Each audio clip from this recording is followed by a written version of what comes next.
Hey folks, welcome to a special Mirliton presentation on how to pot a sprouted Mirliton so that you can establish a good root system and then transplant it later in the spring.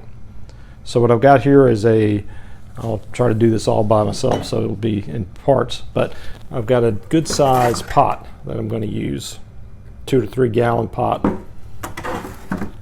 I'm going to put in 2/3 of potting soil, which I usually use this Mirliton potting mix, and then also about 1/3 of the Mirliton perlite. There it is.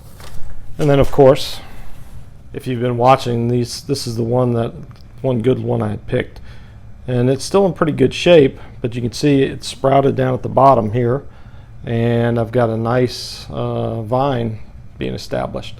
So I really need to get this in the pot with some dirt, and I'm going to show you what I've been doing. If you check out mirliton.org, you'll see this is basically where I learned to do this from Lance Hill's information. So I went ahead and filled the pot with about 2/3 of the potting soil, and then what I was going to do is then take this perlite and pour it in on top. We'll see if I can do this one-handed.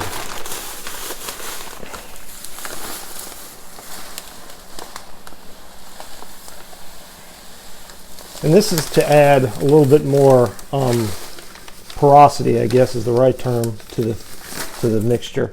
It's going to allow it to be even better draining, so that you don't, when you do water it, you don't have the water bound up the root system and cause the root rot to happen. So even though potting mix seems to already come with some of this, you want to really kind of juice it up a little bit, so to speak, by making sure you really get some good drained soil to plant in. Now you can see that I've mixed up my mixture of the perlite and the potting soil, and you can see that it's got a good amount of that perlite in it. What I'll do now is try to dig a little bit of a indention here for the Mirliton. So you'll take your Mirliton, and what you're going to want to do is you're going to want to plant it down in this direction. You want the heavy or the big end down to the bottom, and when we cover it up, you're going to leave about 1/3 of this top, maybe about where my index finger is going to. We're going to want to leave that much exposed. We do that once again to prevent the fruit from rotting, because this vine is now feeding off of the fruit itself. That's where it's getting its nutrients.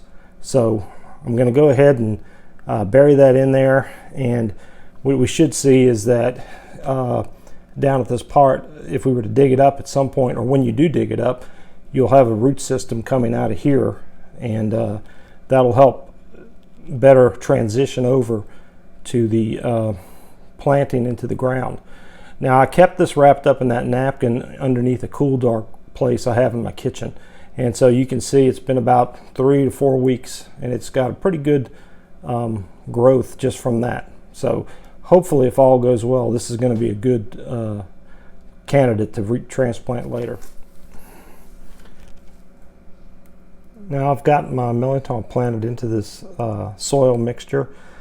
Typically, I usually plant these sprouts about 2 or 3 weeks earlier.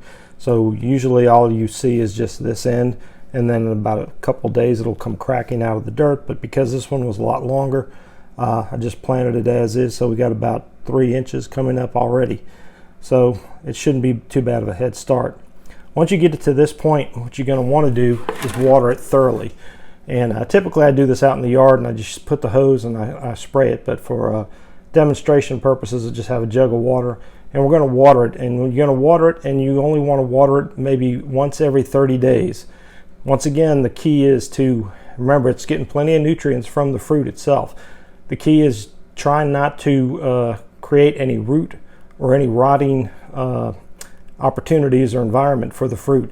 You want the fruit to put on roots, and you want the vine to keep growing, and you want to be ready. So it's January 28th right now, so in about 2 months time, you want to be all ready and have a full plant to plant. So I'm gonna go ahead and water this now.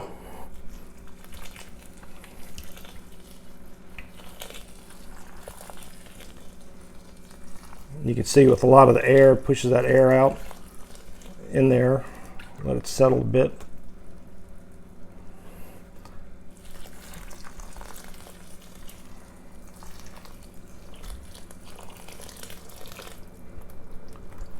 I think I'm going to get a couple more jugs of this water, and I'll show you what it looks like after. All right, so you can see it's a little darker. Obviously there's a little dirt that got up around the actual neck of the Mirliton because it pushed all that air out, and it's now all drenched full of water. So I'm not going to water this again until probably February 28th or 29th, and I'll give it another thorough dunking. I will try to do some updates. I mean, not going to be a whole lot of excitement other than the fact that the vine is going to keep growing. So if I do any, it'll be some real short videos just to kind of give you an idea of the growth you can expect. But I've done this about probably 40 plus times in the last 8 years, and sometimes with smaller pots, sometimes with bigger pots, but I've had pretty good success. So I think that this is a method that is definitely beneficial. It gets it into the ground and gives you kind of a head start also, and gets you a good root system. So if this video is helpful to you, please like our Facebook page, Mirliton Man of Mobile, like our YouTube page as well, and be sure to share with your friends. If you have any questions, please send them to rpcajun2r@gmail.com, and be sure also to follow Mirliton.org, Lance Hill's website, with a lot of valuable information and recipes on how to raise these Louisiana heirloom Mirliton. Thank you very much. Oh, one quick postscript I should mention. I tend to leave these in my garage due to the cold temperatures, and also due to the possibility of squirrel damage due to the eating these soft growth sprouts that are coming up. So I would tend to, if you have a greenhouse or something, possibly something that'll keep it away from the elements. The garage works out fine for me. It grows well. I do have some top lights that give it plenty of light, or I can open up a window that'll get some light. As it progresses to warmer temperatures and I get more growth, I'll eventually transition it out there to the outside.